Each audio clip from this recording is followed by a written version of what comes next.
আসসালামু আলাইকুম রহমতুল্লাহি ওয়াবারাকাতুহু। অল ডিজাইনের পক্ষ থেকে সকল দর্শক এবং শ্রোতাবিন্দুদেরকে জানাই শুভেচ্ছা ও স্বাগতম। আসসালামু আলাইকুম।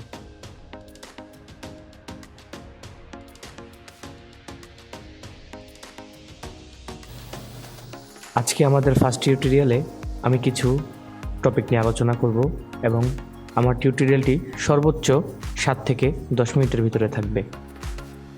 যারা যারা ফ্রিল্যান্সিং বা কোনো কিছু করে নিজেদের লাইফকে গুছাতে চাচ্ছেন তারা অবশ্যই আমাদের অল ডিজাইনের যে ইউটিউব চ্যানেলের পেজটি আছে সেটিকে অবশ্যই এখনই সাবস্ক্রাইব করে ফেলুন। কেননা কিছুদিনের ভিতরেই আমরা সম্পূর্ণরূপে আমাদের এই চ্যানেলে গ্রাফিক্স রিলেটেড যত বেসিক এবং শর্টকাট কোর্স রয়েছে সব কিছু আমরা এখানে দিয়ে থাকব। তো ভিউয়ার্স, আসুন কথা না বলে চলে যাই আমাদের ভিডিওতে। আজকে কিছু বিষয় নিয়ে আলোচনা করব এবং হলো আমি যে সফটওয়্যারটি দিয়ে যেটি কাজ করব সেটি হচ্ছে অ্যাডোবি ফটোশপ 7.0। এই অ্যাডোবি ফটোশপ 7.0 দিয়ে আমি কেন কাজ করব সেই বিষয়টি নিয়ে যদি আমি আপনাদের সাথে আলোচনা করি তাহলে বলতে হবে যে অ্যাডোবি ফটোশপ 7.0 আমার দেখা সবচেয়ে বেস্ট সফটওয়্যার, যার দ্বারা আমি গ্রাফিক্স ডিজাইনের রিলেটেড সমস্ত ধরনের কোর্স করতে পেরেছি।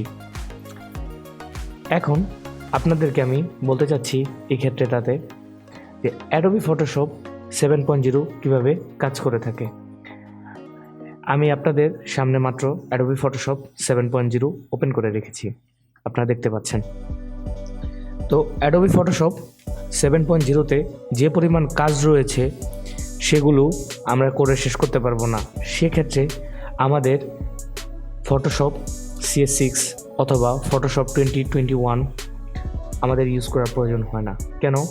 অ্যাডোবি ফটোশপ এমন একটি সফটওয়্যার যে সফটওয়্যারটিতে আমরা অনায়াসেই যে কোনো ধরনের গ্রাফিক্স ডিজাইন অথবা ফটো এডিট রিলেটেড যে কোনো কাজ আমরা করতে পারবো।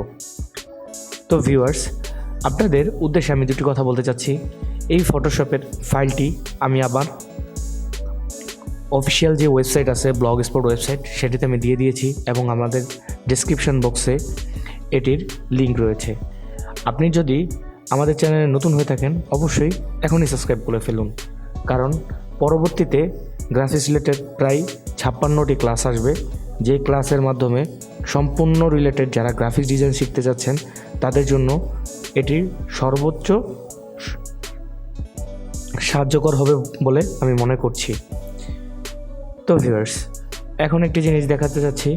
আপনারা আমার সামনে যখন ফটোশপটি ওপেন করবেন তখন এরকম একটি ইন্টারফেস দেখতে পাবেন। ফটোশপ 7.0 কীভাবে ওপেন করবেন এবং কীভাবে ইনস্টল করবেন সেই বিষয়টি নিয়ে আমি আলাদা একটি ভিডিও আপনাদেরকে বানিয়ে দেব।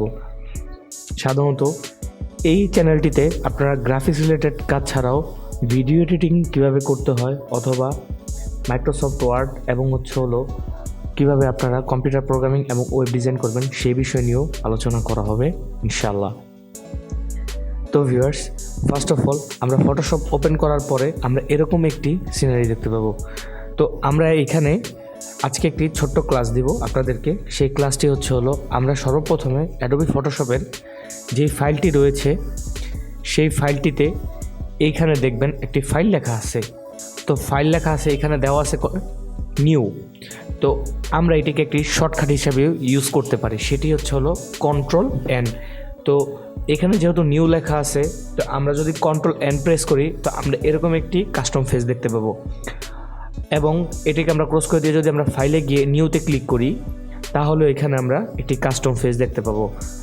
আমি আপনাদের বোঝার সুবিধার্থে আবার স্লো দেখাচ্ছি। কিবোর্ডের Ctrl+N যদি আমরা প্রেস করি তাহলে দেখতে পাবো এরকম একটি ইন্টারফেস। তাছাড়াও ফাইলে গিয়ে যদি নিউতে প্রেস করি তো সেম একটি ইন্টারফেস দেখতে পাবো। তার মানে এই দুইটাই এক। তো আচ্ছা, কাস্টমস হিসেবে যারা গ্রাফিক্স রিলেটেড কাজ করে তাদের জন্য সর্বোপরি সহায়তা করে এই জিনিসটাই। তো কাস্টমসে কীভাবে কাজ করা হয়, আমরা পিক্সেলে কাজ করতে পারি, ইঞ্চিতে কাজ করতে পারি, সেন্টিমিটার, মিলিমিটার, পয়েন্ট, পিক্সেলস এবং কলামস। এখন এই জিনিসটুক নিয়ে আলাদাভাবে আমি কিছু কথা বলবো। পিক্সেল কি? পিক্সেল হচ্ছে, আমি যদি একটি গুগলে যাই, এখন গুগলে যাওয়ার পর আপনাদের জন্য যদি একটি ছবি বের করি, ন্যাচারাল পিকচার।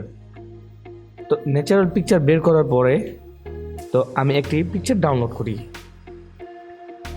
আপনাদের বোঝানোর সুবিধার্থে।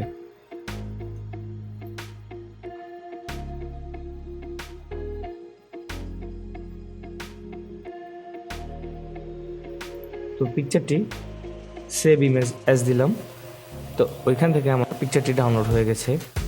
তো এখানে ফাইলটি পিকচার আমার এখানে চলে আসছে। তো এটিকে আমি টেনে নিয়ে যদি ফটোশপে ওপেন করি, ওকে, দুঃখিত ওপেনটা হয়নি, আবার ট্রাই করতেছি। হ্যাঁ দেখুন ওপেন হয়ে গেছে অলরেডি। তো পিকচারটিকে যদি আমি জুম করি, জুম করা অবস্থায় এক একটা পার্টিকেল দেখতে পাচ্ছেন। এই এক একটা পার্টিকেলে বলা হয় 1 পিক্সেল। এই যে পার্টিকেলগুলো দেখতে পাচ্ছেন, এটা একটা পার্টিকেল, এটা একটা পার্টিকেল, এটা একটা পার্টিকেল, এটা একটা পার্টিকেল, এরকম প্রত্যেকটা যে পার্টিকেল দেখতে পাচ্ছেন, এই পার্টিকেল বা ক্ষুদ্রতম কণা, এগুলো হলো এক একটা পিক্সেল। তো আমাদের এই ক্ষেত্রে আমরা যদি এটা ওপেন করি, এখানে যেহেতু একটা হোয়াইট বোর্ড আছে, এই জন্য কোনো পিক্সেল দেখা যাবে না। আমি যদি এখানে অন্য কোনো কিছু ইমপ্লিমেন্ট করি, সাধারণ অর্থে আমি একটি পেন টুল নিলাম, পেন টুল নেওয়ার পর এভাবে টানার পর আমি যদি এখানে একটা কালার দেই, কালার দেওয়ার পরে যদি জুম করি,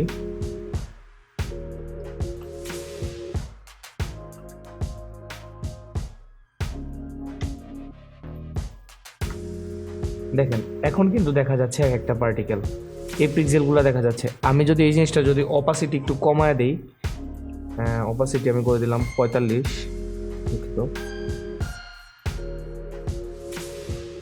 দেখেন এখন কিন্তু পার্টিকেলগুলো খুব স্পষ্ট আকারে দেখা যাচ্ছে, যেটা পিএনজি আকারে রূপান্তরিত হয়েছে। তো এত গভীরে আলোচনা করব, আমাদের সমস্ত কাজই আসবে। তো সেই কাজগুলো আসার আগে আমাদের জানা প্রয়োজন যে কিভাবে কাজ করে থাকে ফটোশপ।